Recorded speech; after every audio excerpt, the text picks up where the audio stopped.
प्रिय छात्रों, आइए आज हम लोग हिंदी के काव्य खंड में 5वां अध्याय श्रद्धा मनु शीर्षक का अध्ययन करते हैं, जिसके रचनाकार छायावादी युग के प्रवर्तक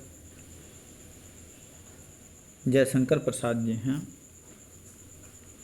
यहाँ पर जयशंकर प्रसाद जी ने कामायनी में देव संस्कृति के विनाश के बाद विकसित होने वाली मानव संस्कृति एवं मानवता के विकास की मनोवैज्ञानिक कहानी प्रस्तुत की है।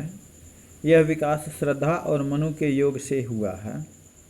प्रस्तुत स्थल श्रद्धा और मनु के प्रथम दर्शन एवं परस्पर सहज आकर्षण के वर्णन से आरंभ होता है। इसमें श्रद्धा के रूप तथा शील का चित्रण है। अंतिम भाग में श्रद्धा मनु अर्थात मानव को जीवन का संदेश दे रही है। कह रही है, कौन तुम संसृत जलनिधि तीर, तरंगों से फेंकी मणि एक, कर रहे निर्जन का चुपचाप, प्रभा की धारा से अभिषेक, मधुर विश्रांत और एकांत, जगत का सुलझा हुआ रहस्य, एक करुणामय सुंदर मौन और चंचल मन का आलस्य। यानी संसृत जलनिधि अर्थात भवसागर, और निर्जन माने सुनसान शून्य, प्रभा की धारा यानी कांति की किरणें, अभिषेक माने सुशोभित करना, और विश्रांत माने थका हुआ। तो एक बार संदर्भ देख लीजिए कि प्रस्तुत पद्य पंक्तियाँ प्रसिद्ध छायावादी कवि जयशंकर प्रसाद द्वारा रचित कामायनी महाकाव्य के श्रद्धा सर्ग से हमारी पाठ्यपुस्तक हिंदी के काव्य खंड में संकलित श्रद्धा मनु शीर्षक काव्यांश से उद्धृत है। यहाँ पर श्रद्धा मनु को निर्जन स्थान में चुपचाप मौन बैठे हुए देख करके पूछती है कि वे कौन हैं और उस निर्जन स्थान में क्यों बैठे हैं। यहाँ श्रद्धा के लिए मनु का जो व्यक्तित्व है वह उत्सुकता का कारण बना हुआ है। श्रद्धा पूछती है कि कौन तुम संसृत जलनिधि तीर, तरंगों से फेंकी मणि एक, कर रहे निर्जन का चुपचाप, प्रभा की धारा से अभिषेक। यानी श्रद्धा मनु से प्रश्न करती है, श्रद्धा मनु से पूछती है कि तुम कौन हो, कौन तुम कौन हो। जिस प्रकार सागर की लहरें अपनी तरंगों से मणियों को अपने किनारे पर फेंक देती हैं, उसी प्रकार संसृत जलनिधि तीर, तरंगों से फेंकी मणि एक, यानी उसी प्रकार संसार रूपी सागर की लहरों के द्वारा इस निर्जन स्थान में फेंके हुए तुम कौन हो, कर रहे निर्जन का चुपचाप, प्रभा की धारा से अभिषेक। यानी तुम चुपचाप बैठकर इस निर्जन स्थान को अपनी आभा से, अपनी कांति से उसी प्रकार सुशोभित कर रहे हो जैसे सागर तट पर पड़ी हुई मणि उसके निर्जन तट को आलोकित करती है।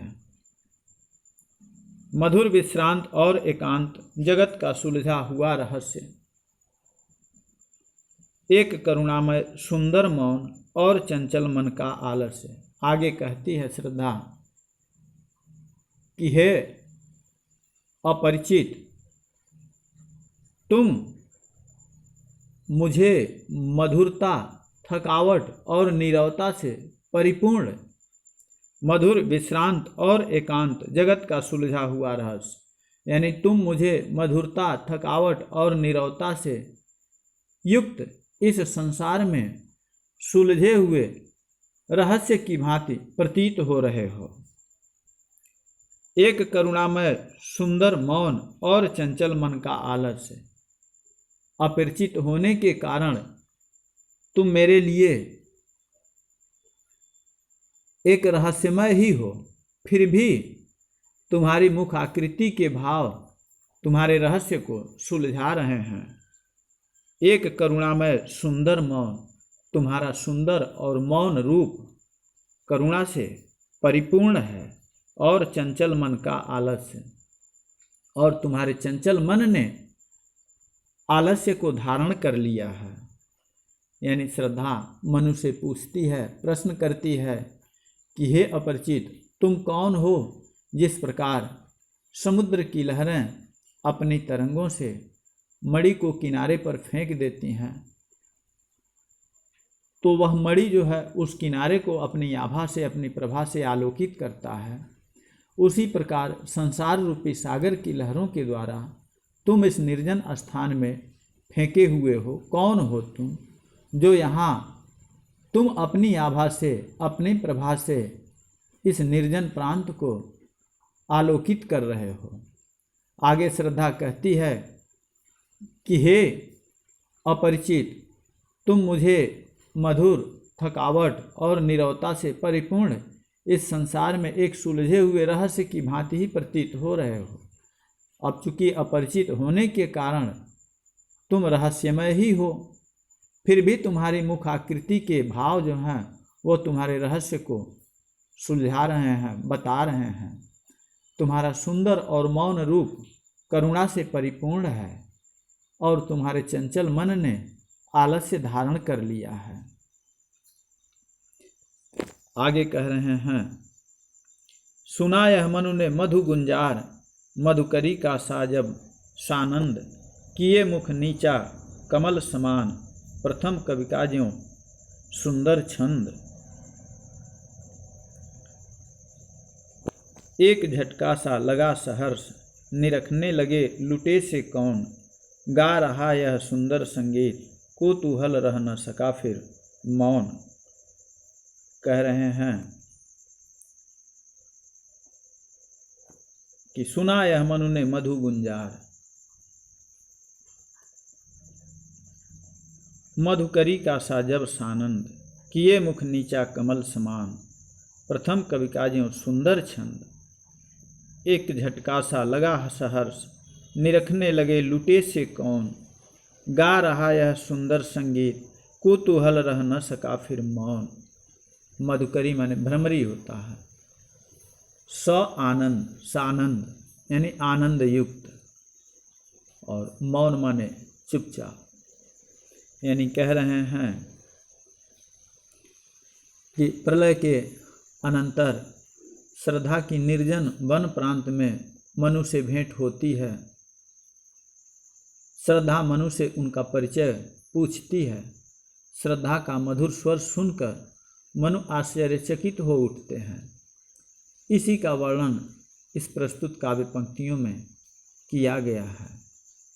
सुना यह मनु ने मधु गुंजार, मधुकरी का सा जब सानंद, किए मुख नीचा कमल समान, प्रथम कवि का ज्यों सुंदर छंद। यानी जब श्रद्धा ने मनु से उनका परिचय पूछा तब जीवन से निराश उस निर्जन प्रांत में श्रद्धा का मधुर स्वर उन्हें भंवरों की मधुर गुनगुन के समान आनंद प्रदान करने वाला लगा। अनजान व्यक्ति से कह रहे, सुना यह मनु ने मधु गुंजार, मधुकरी का सा जब सानंद, किए मुख नीचा कमल समान, प्रथम कवि का ज्यों सुंदर छंद। यानी कह रहे हैं कि जब श्रद्धा ने मनु से उनका परिचय पूछा तब जीवन से निराश उस निर्जन प्रांत में श्रद्धा का वह मधुर स्वर मनु महाराज को भंवरों की मधुर गुनगुनाहट के समान आनंद प्रदान करने वाला लगा। किए मुख नीचा कमल समान। अब चूँकि यहाँ भारतीय नारी की संस्कृति के विषय में बताते हुए प्रसाद जी कहते हैं कि अनजान व्यक्ति से मिलने के कारण लज्जावश श्रद्धा ने किए मुख नीचा कमल समान, प्रथम कवि क्या ज्यों सुंदर छंद। यानी श्रद्धा ने अपना सिर नीचे झुका रखा था क्योंकि मनु उस समय अपरिचित थे, इसलिए बात करने में श्रद्धा को झेप महसूस हो रही थी। इसी वश उसने अपने मुख को, अपने सिर को नीचे झुका रखा था और वह अपना मुख नीचा किए पृथ्वी को की ओर देख रही थी। तब उसका वह झुका हुआ मुख मनु को ऐसा मनोहर प्रतीत हुआ कि मानो कोई किए मुख नीचा कमल समान, ऐसा लगा कि मानो कोई खिला हुआ कमल नीचे की ओर झुक गया हो। उस कमल मुख से निकले मधुर शब्द मनु को किसी कवि की सुंदर कविता के समान श्रुति मधुर और आह्लादकारी प्रतीत हुए। ऐसा लगा कि जैसे कवि की कोई पहली छंद रचना हो, इस तरह से आह्लादकारी लगा। एक झटका सा लगा सहर्ष, निरखने लगे लुटे से कौन, गा रहा यह सुंदर संगीत, कुतूहल रह न सका फिर मौन। और देखा वह सुंदर दृश्य, नयन का इंद्रजाल अभिराम, कुसुम वैभव में लता समान, चंद्रिका से लिपटा घनश्याम। कह रहे हैं कि मनु ने जब अचानक प्रकट हुई, एक झटका सा लगा सहर्ष। मनु महाराज जैसे ही श्रद्धा की बातों को सुनते हैं, तो जब अचानक प्रकट हुई उस अपूर्व सुंदरी श्रद्धा को देखा, तो उन्हें खुशी का एक झटका सा लगा, एक झटका सा लगा सहर्ष, खुशी का एक झटका सा लगा। निरखने लगे लुटे से कौन, गा रहा यह सुंदर संगीत, कुतूहल रह न सका फिर मौन।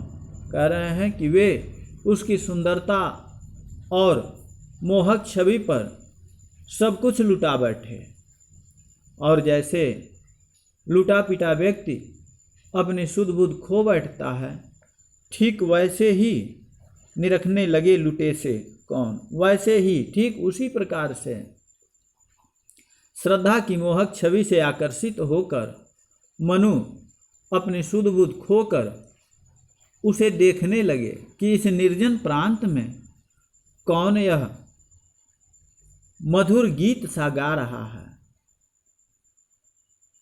तब वे अपने मन को अपने वश में न रह सके, कुतूहल रह न सका फिर मौन। वे अपने मन को अपने वश में न रख सके और उसमें श्रद्धा के विषय में सब कुछ जान लेने का कुतूहल यानी जिज्ञासा जाग उठा। यानी कह रहे हैं कि जब श्रद्धा ने मनु से उनका परिचय पूछा, तब जीवन से निराश उस निर्जन प्रांत में श्रद्धा का मधुर स्वर उन्हें भंवरों की मधुर गुनगुन के समान आनंद प्रदान करने वाला लगा। अनजान व्यक्ति से मिलने के कारण लज्जावश श्रद्धा ने अपना सिर नीचे झुका रखा था और वह अपना मुख नीचा किए पृथ्वी की ओर देख रही थी। तब उसका वह झुका मुख मनु को ऐसा मनोहर प्रतीत हुआ मानो कोई खिला कमल नीचे को झुक गया हो। उस कमल मुख से निकले मधुर शब्द मनु को किसी कवि की सुंदर कविता के समान प्रतीत हो रहे थे। मनु ने जब अचानक प्रकट हुई उस अपूर्व सुंदरी श्रद्धा को देखा, तो उन्हें खुशी का एक झटका सा लगा। वे उसकी सुंदरता और मोहक छवि पर सब कुछ ही तो लुटा बैठे, और जैसे लुटा हुआ व्यक्ति अपनी सुध बुध खो बैठता है, ठीक उसी प्रकार श्रद्धा की मोहक छवि से आकर्षित होकर मनु महाराज अपनी सुध बुध खो बैठे और सिर्फ उसी को निहारने लगे। उस निर्जन प्रांत में कौन यह मधुर गीत सा गा रहा है।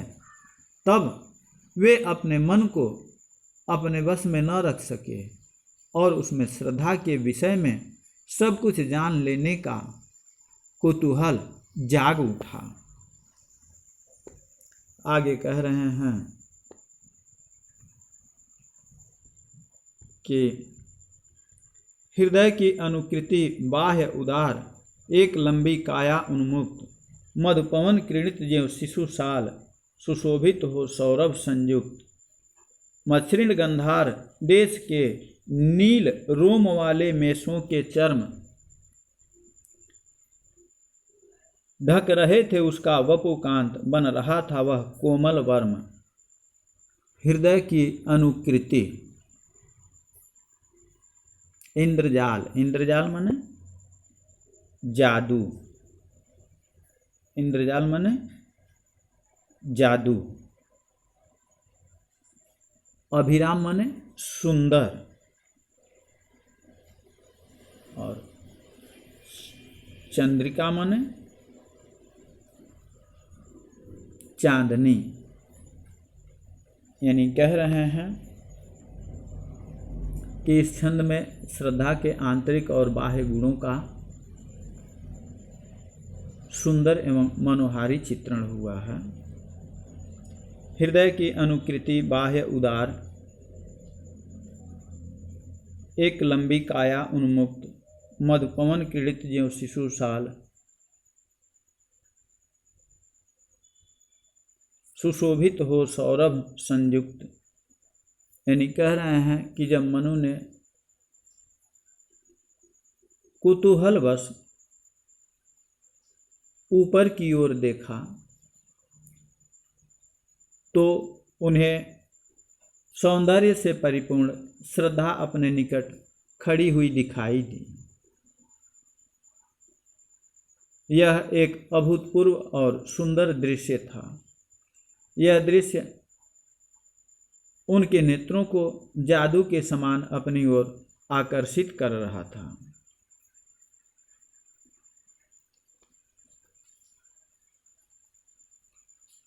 ऐसा प्रतीत हो रहा था कि जैसे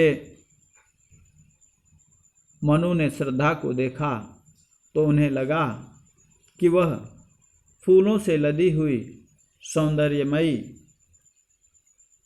लता के समान दिखाई दी, कुसुम वैभव में लता समान। यानी वह एक लता के समान दिखाई दी है। उन्होंने अनुभव किया कि जैसे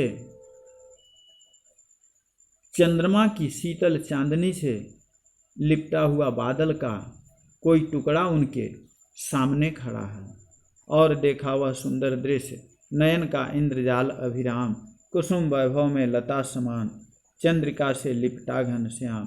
कह रहे हैं कि जब मनु ने जिज्ञासावश कुतूहलवश ऊपर की ओर देखा, जब नेत्र ऊपर उठाए और उन्होंने देखा तो उन्हें सौंदर्य से परिपूर्ण श्रद्धा अपने ही निकट खड़ी हुई दिखाई तो दी। यह एक अभूतपूर्व और सुंदर दृश्य था। नयन का इंद्रजाल अभिराम, यह जो सुंदर दृश्य था यह उनके नेत्रों को जादू के समान अपनी ओर आकर्षित कर रहा था। कुसुम वैभव में लता समान, यानी मनु ने श्रद्धा को देखा तो उन्हें ऐसा लगा कि जैसे कुसुम वैभव में लता समान, कि वह फूलों से लदी हुई सौंदर्यमयी लता के समान है। जैसे लता में फूल और पत्तों से लद जाती है तो उसकी सुंदरता बढ़ जाती है, उसी तरह से श्रद्धा इनको दिखाई दी। चंद्रिका से लिपटा घनश्याम, उन्होंने यह अनुभव भी किया कि जैसे चंद्रमा की शीतल चांदनी से लिपटा हुआ बादल का कोई टुकड़ा उनके सामने खड़ा है। आगे कह रहे हैं कि हृदय की अनुकृति बाह्य उदार, एक लंबी काया उन्मुक्त, मधुपवन क्रीड़ित ज्यों शिशु साल, सुशोभित हो सौरभ संयुक्त।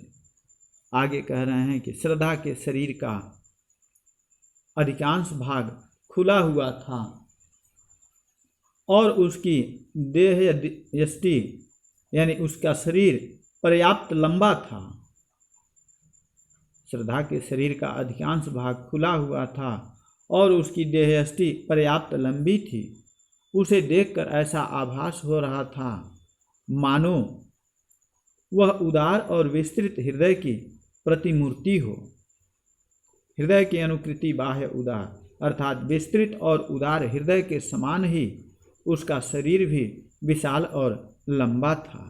मधुपवन क्रीड़ित ज्यों शिशु साल, सुशोभित हो सौरभ संयुक्त। ऐसा लग रहा था कि जैसे मधुर वार्तालाप के समय श्रद्धा का वह लंबा और सुंदर शरीर वसंत की सुगंधित और मंद मंद बहने वाली पवन के समान अटखेलियां करता हुआ साल के छोटे वृक्ष के समान सुगंध से परिपूर्ण होकर वहाँ शोभायमान था। यानी कह रहे हैं कि श्रद्धा के शरीर का जो अधिकांश भाग था वह खुला हुआ था और उसकी शरीर लंबी थी, पर्याप्त लंबी थी। उसे देखकर ऐसा महसूस हो रहा था कि मानो वह उदार और विस्तृत हृदय की एक प्रतिमूर्ति है, अर्थात विस्तृत और उदार हृदय के समान ही उसका शरीर भी विशाल और लंबा था।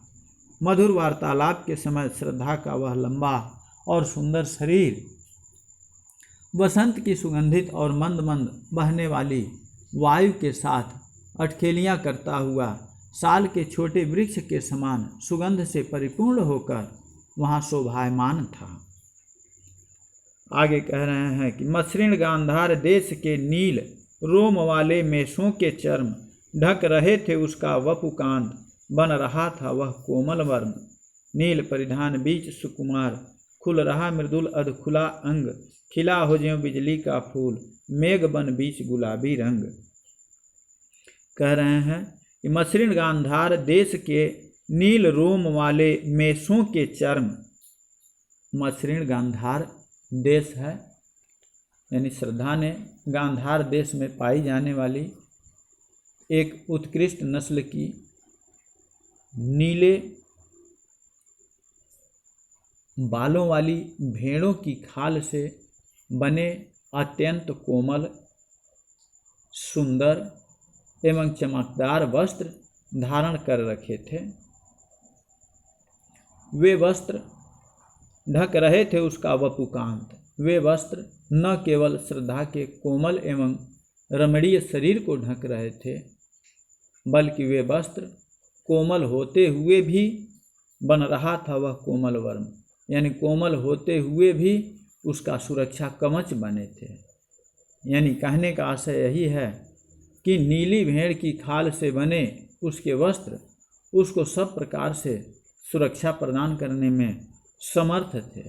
यानी कवि कह रहे हैं कि श्रद्धा ने गांधार देश में पाई जाने वाली उत्तम नस्ल की नीले बालों वाली भेड़ों की खाल से बने अत्यंत कोमल, सुंदर एवं चमकदार वस्त्र धारण कर रखे थे। वे वस्त्र न केवल श्रद्धा के कोमल एवं रमणीय शरीर को ढक रहे थे, बल्कि वे वस्त्र कोमल होते हुए भी उसका सुरक्षा कवच बने थे। आगे कह रहे हैं, नील परिधान बीच सुकुमार,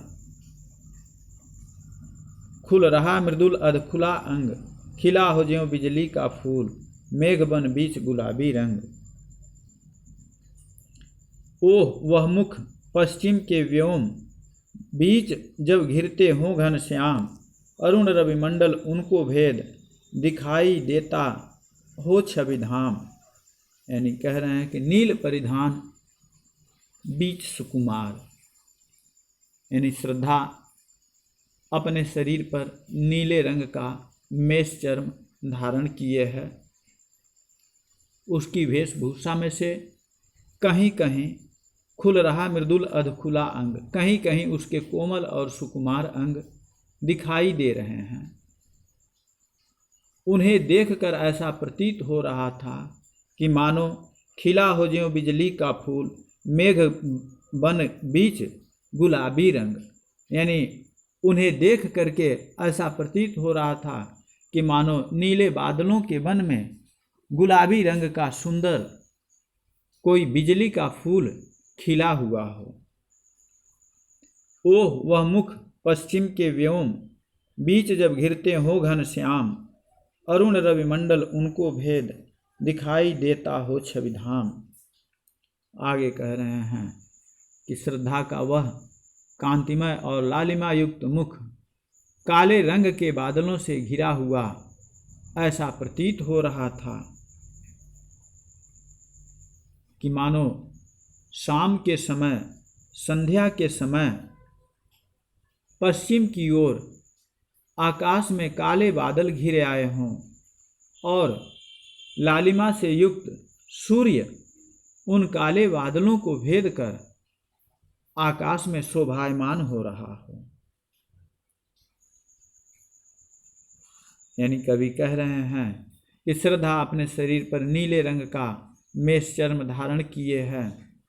उसकी वेशभूषा में कहीं कहीं उसके कोमल और सुकुमार अंग दिखाई दे रहे हैं, तो ऐसा प्रतीत हो रहा है कि जैसे मानो नीले बादलों के बीच में गुलाबी रंग का सुंदर बिजली का फूल खिला हुआ हो। श्रद्धा का वह कांतिमय मुख काले रंग के बादलों से घिरा हुआ ऐसा प्रतीत हो रहा था कि मानो शाम के समय, संध्या के समय पश्चिम की ओर आकाश में काले बादल घिर आए हों और लालिमा से युक्त सूर्य उन काले बादलों को भेद कर आकाश में सुशोभित हो रहा हो। गिर रहे थे घुंघराले बाल अंश अवलंबित मुख के पास, नील घन सावक से सुकुमार सुधा भरने को विधु के पास। और मुख पर वह मुस्कान, रक्त किसलय पर ले विश्राम, अरुण की एक किरण अम्लान, अधिक अलसाई हो अभिराम। कह रहे हैं कि घिर रहे थे घुंघराले बाल। अंश माने होता है कंधा, और अवलंबित यानी लटके हुए, सावक शिशु बादल, बादल का छोटा टुकड़ा, शिशु बादल की माने कोपल, कोपल, और विधु माने चंद्रमा, अम्लान यानी स्वच्छ स्निग्ध। इन पंक्तियों में श्रद्धा की छवि का चित्रण किया गया है। कवि कह रहे हैं कि घिर रहे थे घुंघराले बाल अंश अवलंबित मुख के पास, नील घन सावक से सुकुमार सुधा भरने को विधु के पास। यानी श्रद्धा के कंधे पर लटकी हुई घुंघराले बालों की लट उसके मुखड़े पर ऐसे झूल रही थी। गिर रहे थे घुंघराले बाल अंश अवलंबित मुख के पास, यानी उसके मुख के पास घुंघराले बालों की एक लट ऐसे झूल रही थी मानो जैसे कोई नील घन सावक से सुकुमार सुधा भरने को विधु के पास, कि जैसे कोई नन्हा बादल का टुकड़ा अमृत पीने के लिए, अमृत भरने के लिए, पीने के लिए सागर के तल को छूने का प्रयत्न कर रहा हो। और मुख पर वह मुस्कान, रक्त किसलय पर ले विश्राम, अरुण की एक किरण अम्लान, अधिक अलसाई हो अभिराम। और उसके मुखड़े पर जो मोहक मुस्कान है वह ऐसी लग रही है कि जैसे लाल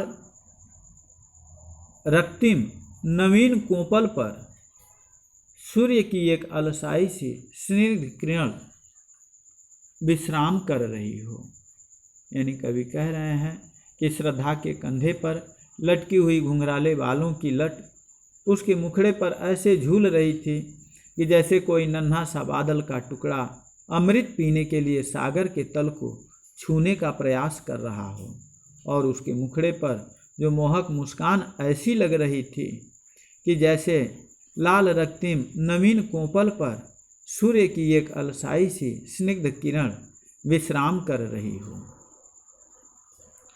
कहा मनु ने नभधरणी बीच, बना जीवन रहस्य निरुपाय, एक उल्का सा जलता भ्रांत शून्य में फिरता है असहाय। कौन हो तुम वसंत के दूत, विरह पतझड़ में अति सुकुमार, घन तिमिर में चपला की रेख, तपन में शीतल मंद बयार। कहा मनु ने, रहस्य माने पहेली, रहस्य माने पहेली, निरुपाय यानी जिसका कोई उपाय नहीं है।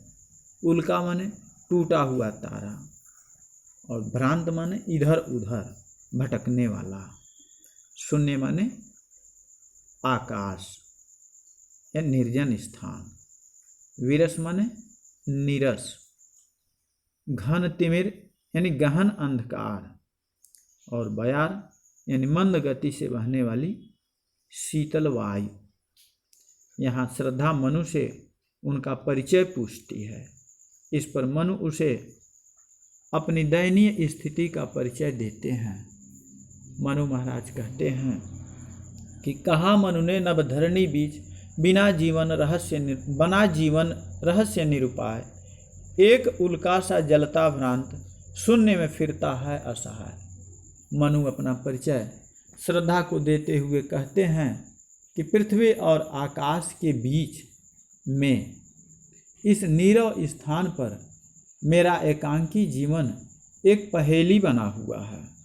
नभ धरणी बीच बना जीवन रहस्य निरुपाय। नभ और धरणी, आकाश और पृथ्वी के बीच मेरा एकाकी जीवन एक पहेली बना हुआ है। एक उल्का सा जलता भ्रांत शून्य में फिरता है असहाय। उसे सुलझाने का जो पहेली है, उसे सुलझाने का मेरे पास कोई उपाय भी नहीं है। मैं इस निर्जन स्थान में असहाय होकर अपनी वेदना से जलता हुआ उसी प्रकार इधर उधर भटक रहा हूँ, जिस प्रकार एक उल्का सा जलता भ्रांत शून्य में फिरता है असहाय। जिस प्रकार से एक जलता हुआ तारा टूटकर बिना किसी आश्रय के आकाश में इधर से उधर भटकता रहता है, ऐसे ही मेरा भी जीवन हो गया है। कौन हो तुम वसंत के दूत। एक बार फिर देख लीजिए ऊपर। मनु अपना परिचय श्रद्धा को देते हुए कहते हैं कि पृथ्वी और आकाश के बीच में इस नीरव स्थान पर मेरा एकाकी जीवन ही एक पहेली बना हुआ है। उसे सुलझाने का मेरे पास कोई उपाय भी नहीं है। मैं इस निर्जन स्थान में असहाय होकर अपनी वेदना से जलता हुआ उसी प्रकार इधर उधर भटक रहा हूँ, जिस प्रकार एक जलता हुआ तारा टूटकर बिना किसी आश्रय के आकाश में इधर उधर भटकता रहता है।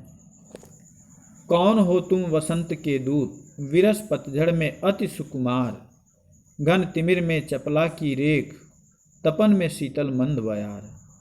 अपना परिचय देने के बाद मनु श्रद्धा से प्रश्न करते हैं, श्रद्धा से पूछते हैं कि हे कौन हो तुम वसंत के दूत, विरस पतझड़ में अति सुकुमार। हे सुकुमार अंगों वाली, तुम कौन हो? अचानक इस निर्जन स्थान में आकर तुमने मेरे इस अभावयुक्त निराश जीवन को उसी प्रकार आशा का संदेश दिया है, जिस प्रकार विरस पतझड़ में वसंत के दूत, जिस प्रकार पतझड़ के समय कोयल अपने मीठे स्वर से वसंत के आगमन की सूचना देती है। वसंत के दूत यानी कोयल, कोयल जो है वसंत के आगमन की सूचना देती है। मेरे इस अतिशय निराशपूर्ण जीवन में तुम आशा की किरण जैसी दिखाई दे रही हो। साथ ही वेदना और व्यथा से तप्त मेरे जीवन में शीतल और मंद बयार की, मंद पवन की भांति नवीन चेतना उत्पन्न कर रही हो।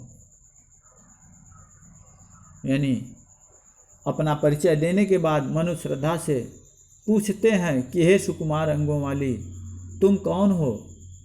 अचानक इस निर्जन स्थान में आकर तुमने मेरे इस अभावयुक्त और निराश जीवन को उसी प्रकार आशा का संदेश दिया है, जिस प्रकार पतझड़ के समय कोयल अपने मीठे स्वर से बसंत के आने की सूचना देती है। मेरे इस अतिशय निराशापूर्ण जीवन में तुम आशा की किरण जैसी दिखाई दे रही हो।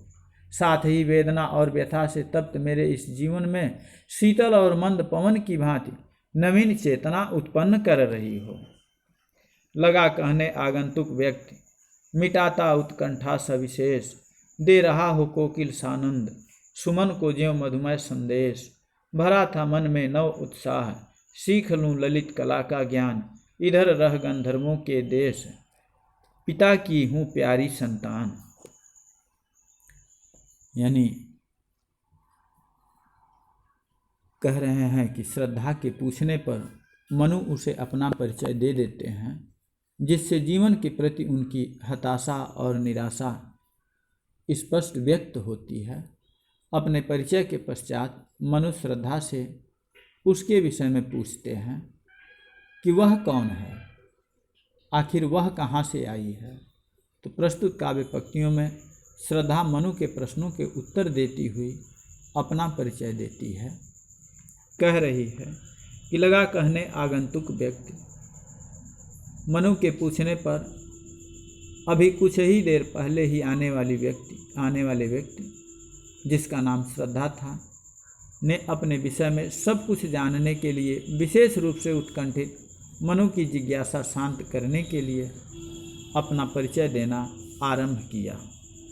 लगा कहने आगंतुक व्यक्ति, मिटाता उत्कंठा सविशेष, दे रहा हो कोकिल सानंद, सुमन को ज्यों मधुमय संदेश।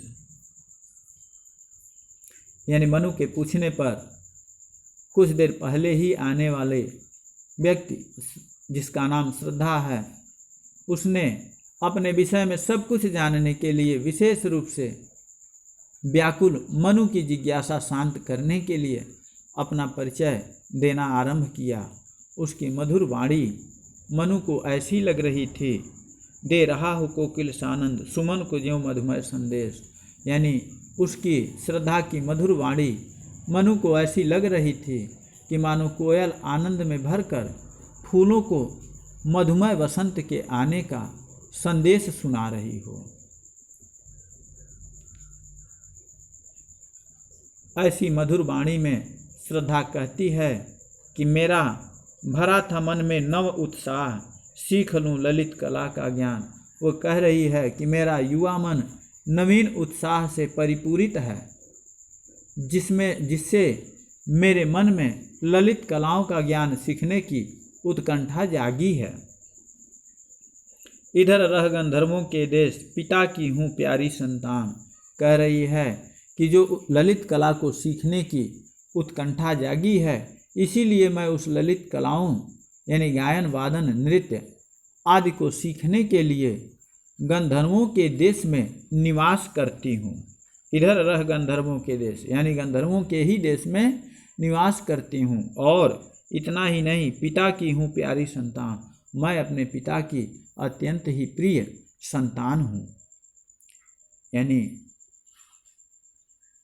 मनु के पूछने पर कुछ देर पहले ही आने वाले उस व्यक्ति जिसका नाम श्रद्धा है, ने अपने विषय में सब कुछ जानने के लिए विशेष रूप से व्याकुल उस मनु की जिज्ञासा शांत करने के लिए अपना परिचय देना आरंभ किया। उसकी मधुर वाणी मनु को ऐसी लग रही थी मानो कोयल आनंद में भरकर फूलों को मधुमय वसंत के आने का संदेश सुना रही हो। ऐसी मधुर वाणी में श्रद्धा कहती है कि मेरा युवा मन नवीन उत्साह से परिपूरित है, जिससे मेरे मन में ललित कलाओं का ज्ञान सीखने की उत्कंठा जागी है। इसलिए मैं उन ललित कलाओं यानी गायन वादन नृत्य आदि कलाओं को सीखने के लिए गंधर्वों के देश में निवास करती हूँ और मैं अपने पिता की अत्यंत ही प्रिय संतान हूँ। आज के लिए बस इतना ही है। आपका दिन शुभ हो।